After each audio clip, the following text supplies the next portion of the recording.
Mbak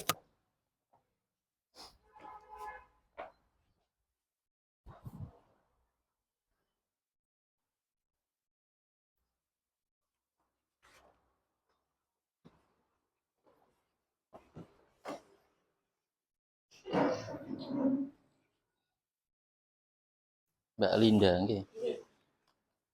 Kale Aris. Aris Suyanto. Oh niki Bapak. Jenengan bareng asma sinten? Ahmad Yasin niki. Cek 6 lah, sama pitu ya.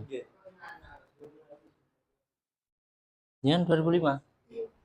Mun cukup umur nggih, 20 tahun nggih. Asalnya sekolah pundi? SMP Serukin nggih. Sampeyan SMA Kragan. SMA siji niku. Terus tahun pinten? 6B. Kuliah ta? 6B 2 tahun. Jangan sampai Serukin iki. Bajak motoran biyen. Nek ngaos teng ndi? Nek ngaji Quran tentang biyen cilikane teng desa ya, Mbak. Madrasah wonten madrasah. Iki anjen bekale urip niku kan nggih ilmu agama kan. Soalnya kita hidup itu kan di bumi ini Gusti Allah nih kan. Jadi iki seharusnya mengikuti aturannya Gusti Allah. Seperti kayak nikah ini kan bimbingan perkawinan biar lebih mantap gitu. Ditambahi bekal untuk menikah itu ditambahi biar besok itu kalau ngadepi apa-apa itu kan nikah kan ibadah yang sangat panjang ya. Kalau bisa ya seumur hidup. Jadi padahal setiap kehidupan itu pasti ada liku-likunya. Kapan harus ngegas, kapan harus ngerem, kapan harus santai itu kan perlu dibekali ilmu. Kalau nikah itu kata Nabi Muhammad, idza tazawwaja al-abdu faqad istakmala nisfatin. Yang terkenal itu kan orang kalau menikah itu agamanya sudah sempurna, setengah. Separuh agamanya sempurna. Ngerti nggak cara menyempurnakan yang separuhnya lagi? Kan baru 50%. Yang 50%-nya lagi itu kata Nabi Muhammad, faqad istakmala falyataqillaha fi nisfil baqi. Jadi sampai nikah sudah separuh agama sempurna, kemudian disempurnakan lagi dengan hidup dengan cara yang benar. Setelah nikah itu yang benar. Misalnya ada bojone kandhanane angel yo piye carane sabar piye. Terus pekerjaan misalnya pekerjaannya yang benar. Men kerja nih. Kemudian nelayan. Kasih kapal-kapal pinggir-pinggir ya. Angger gak padang bulan sih aman ya. Saya pikiran ke padang bulan ini lah. Rada sepi. Jadi ini sakit malah kata ulama niku, kata kiai-kiai sebelum nikah kalau bisa itu tirakat dulu ya melakukan kebaikan ya ditambah. Kadang kan kalau orang desa itu sebelum nikah ada hataman gitu kan. Kalau nggak bisa baca sendiri ya manggil orang untuk hataman Quran. Kalau orang dulu malah disarankan misalnya ya beberapa kali puasa Senin Kamis sebelum nikah biar tambah bersih. Ya, tambah bersih itu kan setelahnya pasti enak. Terus misalnya nanti punya keturunan ya diajari agama. Jangan sampai misalnya orang tua kalah sama anaknya itu, jangan, kasihan anaknya nggak ada yang membimbing. Jadi diajari baca Quran, baca Fatihah. Terutama misalnya sampean itu nggak diajari alif bata itu anaknya. Biasanya kan diajari di TPQ ya. Tapi kalau bisa itu biar sampean punya amal jariah. Itu anak diajari baca Fatihah walaupun belum bisa baca, dituntun gitu loh, dituntun. Berarti kan nanti yang mengajari Fatihah itu orang tuanya.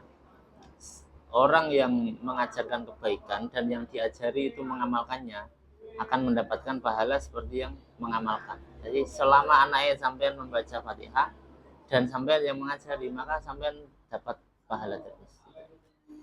Yaitu intinya kehidupan itu sebaiknya sesuai dengan aturannya Gusti Allah. Ini sudah diawali dengan pernikahan, setelahnya juga harus sebisa mungkin dalam kehidupan itu ya sesuai aturannya Gusti Allah. Dalam kerja, dalam makanan, kerjanya halal tapi makanannya misalnya nggak halal, itu juga repot. Jadi kerjanya halal, makanannya juga yang halal. Kalau bisa malah halalan thayyibah, yang halal dan yang baik, yang bergizi, yang bergizi. Ya sekali-kali nyate itu ya, gitu ya Pak ya. Sampai nek dijak tirakat terus bareng rabi ya sekali-kali Mas, misalnya saulan pisan nonton gitu enak-enakno. Dan ono hiburane. Jadi bagaimana caranya biar jaga misalnya 1 tahun pertama baik-baik saja, 2 tahun pertama ya dijaga terus. Beno cintanya itu nggak cuma menurun terus setiap hari, tapi juga bisa naik, dijaga. Misalnya lagi emosi yo jangan iling pas masalahnya itu, jangan diingat masalahnya, tapi ingat ketika dulu sebelum nikah itu pernikahan ini yang sangat saya inginkan, maksud saya itu terjadi malah gak dipertahankan misalnya gitu kan. Ya itu kalau bisa ya punya kegiatan yang dilakukan bersama Mas, punya kegiatan yang dilakukan bersama. Jadi misalnya habis maghrib itu kita komitmen, habis maghrib itu kita baca Quran lah 1 halaman atau 2 halaman, kan enak punya kegiatan bersama. Misalnya pas Mbak yang ngambek itu, oh ini jadwalnya kegiatan bersama kan langsung ikut tetepan, soalnya sudah komitmen. Misalnya jamaah itu, habis jamaah kok ngambek lagi ya udah biarin, yang penting sudah bersama. Nek meneng-menengan itu kan ya sakit, nggak enak apa ya. Moga-moga lancar sampai hari H, terus di itu, sakinah ya. Kata di ayat itu, siapapun yang melakukan kebaikan itu pasti akan diberi hayatan thayyibah oleh Gusti Allah. Jadi pasti hidupnya itu enak. Misalnya penghasilannya pas-pasan ya cukup aja. Jadi yang diatur itu ya hati juga. Misalnya ingin apa kok melihat keadaan suami kayak gini, misalnya ya udah disesuaikan. Misalnya suaminya melihat istrinya kecapean ya dibantu. Gitu. Jadi kerjasama. Orang nikah itu ibaratnya satu tim. Jadi yang harus memperjuangkan sakinah mawaddah warahmah itu ya 2 orang, yang memperjuangkan kebahagiaan anak juga 2 orang.